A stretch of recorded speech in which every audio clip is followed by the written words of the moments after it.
ಅದು ಪ್ರತಿಯೊಬ್ಬರ ಮನೆಯಲ್ಲಿ ಬೆಳ್ಳುಳ್ಳಿ ಖಾರ ಇರಲೇಬೇಕು, ಲಕ್ಷ್ಮಿ ಇದ್ದಂಗೆ. ಆ ಕ್ವಾಂಟಿಟಿ ನೋಡಿ ನೀವು ಉಪ್ಪು ಹಾಕ್ಬಿಡ್ರಿ.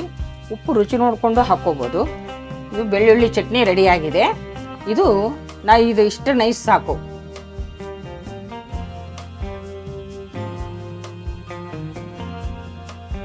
ಇನ್ನು ಹಣ್ಣು ಮೆಣಸಿನ್ಕಾಯಿ ಅಂದ್ರೆ ಯಾಕೆ ಹಾಕಿದ್ರು ರುಚಿಯಲ್ಲೇ ಗೊತ್ತಾಗೋದು, ತಿಂದರೆ ಗೊತ್ತಾಗೋದು ನೀವು ಆ ಹಣ್ಣು ಮೆಣಸಿನ್ಕಾಯಿ ಯಾಕೆ ಯೂಸ್ ಮಾಡಿದ್ರು ಅಂತ.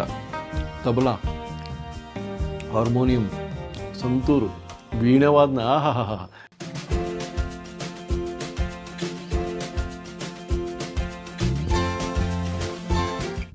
ನಮಸ್ಕಾರ ವೀಕ್ಷಕ ಬಂಧುಗಳೇ, ಇನ್ನೊಂದು ಸಂಚಿಕೆ, ಮತ್ತೊಂದು ರೆಸಿಪಿ ಅಮ್ಮ ತರ್ತಾ ಇದ್ದಾರೆ. ಬೆಳ್ಳುಳ್ಳಿ ಹಣ್ಣು ಮೆಣಸಿನ್ಕಾಯಿ ಕೆಂಪು ಚಟ್ನಿ. ನೀವು ಕೆಂಪು ಚಟ್ನಿ ಸಾಕಷ್ಟು ನೋಡಿರ್ತೀರಿ, ರಂಜಕನೂ ಅಂತಾರೆ.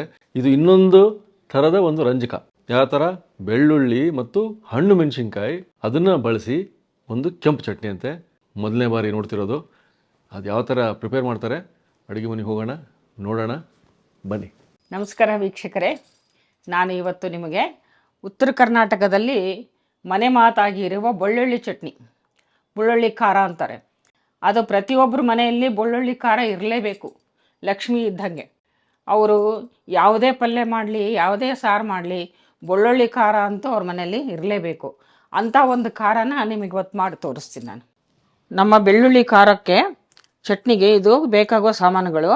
ಈ ಸಾಮಗ್ರಿ ಏನಂದರೆ, ಇದು ಫಸ್ಟ್ ಬೇಕಾಗಿರೋದೇ ಮೆಣಸಿನ್ಕಾಯಿ. ಇದು ಹಣ್ಣು ಮೆಣಸಿನ್ಕಾಯಿ. ಇದು ಅಂದರೆ ಒಣಮೆಣಸಿನ್ಕಾಯಿದು ನಾವು ಮಾಡ್ತೀವಿ.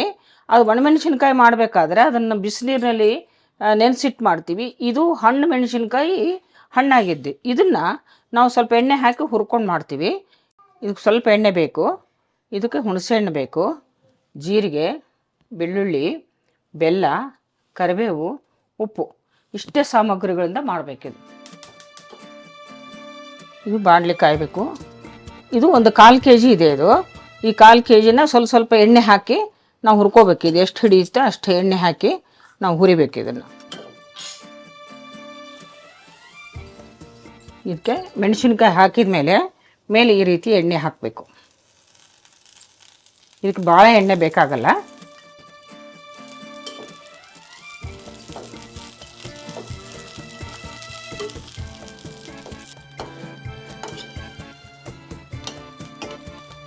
ಈಗ ಇವು ಹಣ್ಣು ಮೆಣಸಿನ್ಕಾಯಿ ಬಾಡಿವೆ. ಈ ಥರ ಬಾಡಿದಾಗ ನಾವು ತೆಗೆದುಬಿಡ್ಬೇಕು. ಭಾಳ ಜಾಸ್ತಿ ಹೊತ್ತಂಗೆ ಹುರಿಬಾರ್ದು. ಇದು ಬಾಡ್ದಂಗಾದ್ರೆ ತೆಗೆದುಬಿಡ್ಬೇಕು.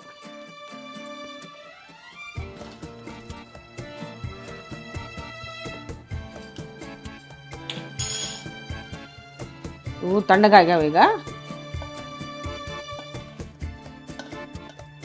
ಇದು ಒಂದೇ ಹುರ್ಕೊಳ್ಳೋದು, ಮತ್ತು ಎಲ್ಲವನ್ನೂ ಹಸಿನೇ ಹಾಕಬೇಕು. ಇದು ಹುಣಸೆಹಣ್ಣು ಮಾತ್ರ ಈ ಥರ ನೀರಿನಲ್ಲಿ ನೆನೆಸ್ಕೋಬೇಕು ಸ್ವಲ್ಪ. ಇಷ್ಟು ಮೆಣಸಿನ್ಕಾಯಿಗೆ ಹುಣಸೆಹಣ್ಣು ಎಷ್ಟು ಹಾಕಬೇಕು ಅನ್ನೋದು ತೋರಿಸ್ತೀನಿ ನಿಮಗೆ. ಇದೆಲ್ಲ ಕಡ್ಡಿ ಎಲ್ಲ ತೆಗೆದು ಇಷ್ಟು ಹುಣಸೆಹಣ್ಣು ಹಾಕಬೇಕು. ಒಂದು 10 ಗ್ರಾಮ್ ಆಗುತ್ತೆ ಇದು. ಈ ಕಡ್ಡಿನೆಲ್ಲ ತಕ್ಕೋಬೇಕು, ಅಂದರೆ ಬೇಗ ಮೆತ್ತಗಾಗುತ್ತೆ.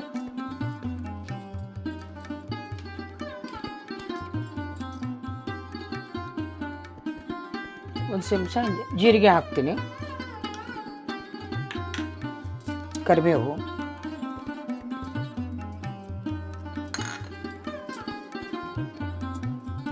ಇದು ಒಂದು ಸ್ಪೂನು ಉಪ್ಪು ಹಾಕ್ತೀನಿ. ಆ ಕ್ವಾಂಟಿಟಿ ನೋಡಿ ನೀವು ಉಪ್ಪು ಹಾಕ್ಬಿಡ್ರಿ. ಉಪ್ಪು ರುಚಿ ನೋಡಿಕೊಂಡು ಹಾಕ್ಕೋಬೋದು. ನಾನು ಇಷ್ಟು ಹಾಕ್ತೀನಿ.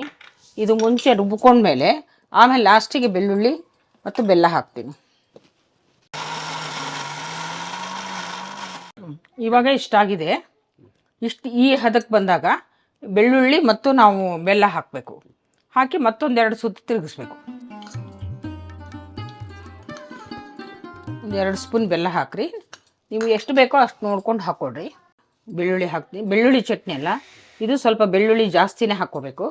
ಹಾಗಾಗಿ ಬೆಳ್ಳುಳ್ಳಿ ಜಾಸ್ತಿ ಹಾಕ್ತೀನಿ. ಒಂದು ಹಿಡಿಯಷ್ಟು ಹಾಕ್ಕೋಬೇಕು. ಒಂದು ಹಿಡಿಯಷ್ಟು ಇದು ಜವಾರಿ ಬೆಳ್ಳುಳ್ಳಿ, ಅದ ಕಾರಣ ಹಾಗೆ ಹಾಕ್ತಾಯಿದ್ದೀನಿ ನಾನು. ಇದು ಇಷ್ಟು ನೈಸ್ ಹಾಕ್ಕೋಬೇಕು. ಇನ್ನೂ ಕೆಲವು ಒರಟಾಗಿ ರುಬ್ಬಿರ್ತಾರೆ, ಆದರೆ ನಾನು ಮಾತ್ರ ನೈಸ್ ರುಬ್ತೀನಿ. ಇದು ಬೆಳ್ಳುಳ್ಳಿ ಚಟ್ನಿ ರೆಡಿಯಾಗಿದೆ. ಇದು ಇಷ್ಟು ನೈಸ್ ಸಾಕು. ತೀರಾ ಒರಟಾಗಿದ್ದರೆ ಬೀಜ ಬೀಜ ಕಾಣಿಸುತ್ತೆ. ಇಷ್ಟು ನೈಸಾಗಿ ರುಬ್ಕೋಬೇಕು.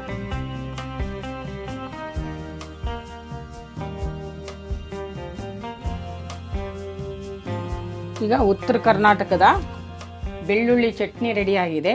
ಇದು ಉತ್ತರ ಕರ್ನಾಟಕದಲ್ಲಿ ಮನೆ ಮಾತಿದು. ಪ್ರತಿಯೊಬ್ಬರ ಮನೆಯಲ್ಲಿ ಕೇಳಿ ನೀವು, ಬೆಳ್ಳುಳ್ಳಿ ಚಟ್ನಿ ಇದ್ದೇ ಇರುತ್ತೆ. ಕುದಿಯಬೇಳೆ, ಎಣ್ಣೆ, ಈ ಚಟ್ನಿ ಬಿಸಿ ಬಿಸಿ ರೊಟ್ಟಿಗೆ ಹಾಕ್ಕೊಂಡು ತಿಂದರೆ ಎಷ್ಟು ರೊಟ್ಟಿ ತಿಂತೀವಿ ಅನ್ನೋದೇ ಲೆಕ್ಕ ಇರಲ್ಲ. ಅಷ್ಟು ಚಪಾತಿಗೆ, ಪೂರಿಗೆ, ಮೊಸರನ್ನಕ್ಕೆ ಎಲ್ಲದಕ್ಕೂ ಇದು ಯೂಸ್ ಇದೆ. ದೋಸೆಗೆ ಸಹ ಹಾಕ್ತಾರೆ ಮೇಲೆ ಇದನ್ನು. ಅಷ್ಟು ಫೇಮಸ್ ಆದ ಬೆಳ್ಳುಳ್ಳಿ ಚಟ್ನಿ ಇದು. ಮಾಡಿ ನೋಡಿ, ತಿಂದು ಕಾಮೆಂಟ್ ಹಾಕಿ. ಬೆಳ್ಳುಳ್ಳಿ, ಹಣ್ಣು ಮೆಣಸಿನ್ಕಾಯಿ, ಕೆಂಪು ಚಟ್ನಿ, ಇದೊಂದು ಥರದ ರಂಜಕ ಸಿಕ್ಬಿಡೋದು ಕೈಯಾಗೆ. ಹೆಂಗೆ ಮಾಡಿದ್ರು ಅಮ್ಮ ನೋಡಿದ್ರಿ ನೀವು. ನಾನು ಒಂದು ಸ್ವಲ್ಪ ರೊಟ್ಟಿ ತೊಗೊಂಡಿದ್ದೀನಿ. ಆ್ಯಸ್ ಯೂಶ್ವಲ್ ನಿಮ್ಗೆ ಆಗಲೇ ಹೇಳಿದ್ವಿ, ರೊಟ್ಟಿ ಒಳಗೆ ಅದ್ಭುತ ಅಂತ ಅಮ್ಮ ಹೇಳಿದರು.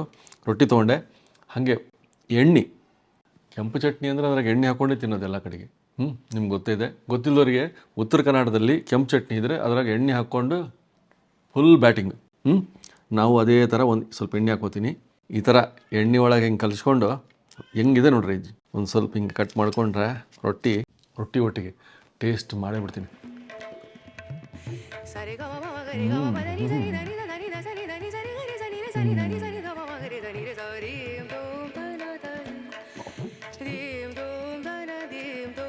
ನಾಲ್ಗೆ ಮೇಲೆ ಸಂಗೀತದ ರಾಗ ಹೊರಡ್ತದೆ.